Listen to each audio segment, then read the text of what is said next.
ఆయన programme fail అయిపోయింది కాబట్టి ఆ ఫెయిల్యూర్ని పోలీస్ యంత్రాంగం మీద ప్రభుత్వం మీద తోయటానికి ప్రయత్నం చేస్తున్నాడు. అది ఆయన నైజం. మా వైఖరి రచ్చబండ కాదు. ప్రతి ఊరు వెళ్ళి 17 కాలేజీలే కాదు, ప్రతి వైద్యుడి దగ్గరికి వెళ్ళి క్షమాపణ బండ పెట్టాలని చెప్పేసి మనం చేస్తామని నేను. ప్రతి చోట ఆయన మూలంగా కొన్ని వందల మంది వైద్య విద్యకి దూరం అయ్యే పరిస్థితులు వచ్చినాయి. సో దానికి ప్రతి కాలేజీకి వెళ్ళి వైద్య విద్యార్థుల దగ్గరికి వెళ్ళి చెంపలేసుకుని క్షమాపణ బండ నిర్వహించాల్సిన అవసరం జగన్మోహన్ రెడ్డి గారికి ఉందని చెప్పేసి మనం చేస్తాం. నేను మీరు కదా కనీసం 10% కూడా ఖర్చు పెట్టలేదు. నర్సీపట్నంకి కేవలం ఒక 5-6% మాత్రమే ఖర్చు పెట్టారు. ఆయన ఏదో ఫోటోలు చూపించారు చూసారా, అది 3D పిక్చర్ తీసింది. అదంతా కూడా ఏదో ఆర్కిటెక్ట్ కనుక మొట్టమొదటి రోజు ఏదైతే ఫోటో ఇస్తారో ఆ ఫోటోని చూపిస్తా ఉన్నాడు ఆయన కనుక అంత చిత్తశుద్ధి ఉంటే ఆ కాలేజీని ఆయనే పూర్తి చేసే పని కదా. ఆఖరికి పేమెంట్లు కూడా ఇవ్వని పరిస్థితి ఉంది. 1500 కోట్లు ఖర్చు పెట్టి దాంట్లో 700 కోట్లు పేమెంట్లు ఇవ్వాలి కాంట్రాక్టర్లకి. ఆ పేమెంట్లు కూడా ఈ ప్రభుత్వం వచ్చిన తర్వాత చెల్లించి ఆ కాలేజీని త్వరితగా పూర్తి చేయడానికి ప్రయత్నం చేస్తున్నాం. ఏలూరు కాలేజీ ఉంది, అది ఇంకొక 3-4 నెలలు పూర్తి అయ్యే పరిస్థితి కూడా వచ్చిందని చెప్పేసి మనం చేస్తున్నాను. ఆయన చేతకానితనాన్ని కప్పిపుచ్చుకోవడానికి ఈ యాత్రలో లేకపోతే ఈ ప్రయత్నాలు చేస్తారని చెప్పేసి మనం చేస్తాం.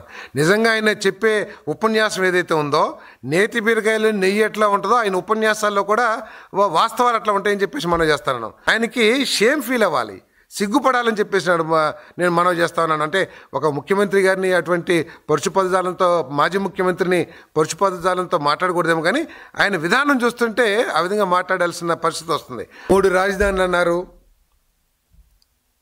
అమరావతి ఏమో లెజిస్లేచర్ క్యాపిటల్, కర్నూలు ఏమో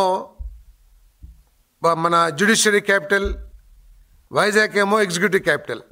ఎగ్జిక్యూటివ్ క్యాపిటల్కి ఏం కావాలి, లేకపోతే లెజిస్లేచర్ క్యాపిటల్కి ఏం కావాలి, లేకపోతే జ్యుడిషియరీ క్యాపిటల్కి ఏం కావాలో కామన్ మ్యాన్ అడిగినా కూడా చెప్తారు. అన్నిటినీ వదిలేసేసి ఏదైతే 17 కాలేజీలు నేను తెచ్చాను చెప్పుకుంటున్నాడో వాటికి ప్రాధాన్యం ఇవ్వకోకుండా తన కలల సౌధాన్ని కట్టుకోవడానికి, తన నివాసం కోసం క్యాపిటల్లో జ్యుడిషియరీ హైకోర్టు అక్కర్లా, లేదు సభను నిర్వహిస్తానికి అసెంబ్లీ అక్కర్లా, కౌన్సిల్ అక్కర్లా, తాను నివాసం ఉండటానికి మాత్రం ప్రపంచంలోనే మేటికన్నా వైట్ హౌస్ కంటే కూడా పెద్దదేమో నాకు తెలిసి, నేను చూడలేదు కానీ.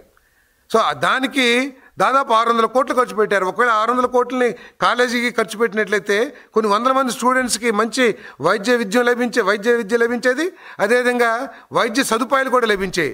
దాన్ని పట్టుకోలేదు కానీ ఆ బిల్డింగ్ని పూర్తి చేశారని చెప్పేసి కూడా ప్రజలు మాట్లాడుకుంటున్నారు.